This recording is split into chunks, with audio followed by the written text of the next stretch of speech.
আসসালামু আলাইকুম প্রিয় দর্শক। এগুলো হচ্ছে মসুর ডাল, একদম ক্ষেত থেকে উঠায় নিয়ে আসা হয়েছে এবং রোদে শুকানো হয়েছে।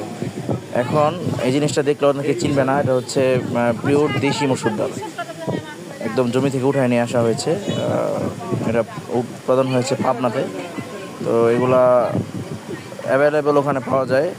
মসুর ডাল এরকম খোসা ছাড়ানো না, যেটা শরীরের জন্য বেশি উপকারী। যে যে খোসা, উপরে যে খোসাটা আছে, আমরা কিন্তু যেটা খাই সেটা হচ্ছে খোসা ছাড়া খাই, মানে ভিতরের আবরণটা, কিন্তু উপরে যে খোসাটা, এই খোসাটা কিন্তু শরীরের জন্য অনেক উপকার। এটা ছিলে ওটা যেই ভাঙানো হয়, ওই ভাঙানোটা মেশিনে ভাঙানো হয়। মেশিনের থেকে যে খোলটা বের হয় ওটা ঘোড়াকে খাওয়ানো হয়। এই ঘোড়া খুবই শক্তিশালী হয়। আর আমরা খাই ভিতরেরটা ভালো, কিন্তু উপরের খোসাটা সহ খাইলে সেটা শরীরের জন্য বেশি উপকার।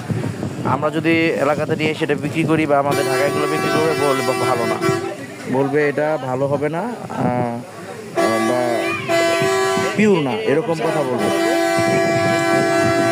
কিন্তু এটাই শরীরের জন্য বেশি ভালো, খুবই উপকার। হ্যাঁ, অবশ্যই অবশ্যই যদি কারো এটা লাগে আপনি যোগাযোগ করবেন, ইনশাল্লাহ এটা দেওয়া যাবে।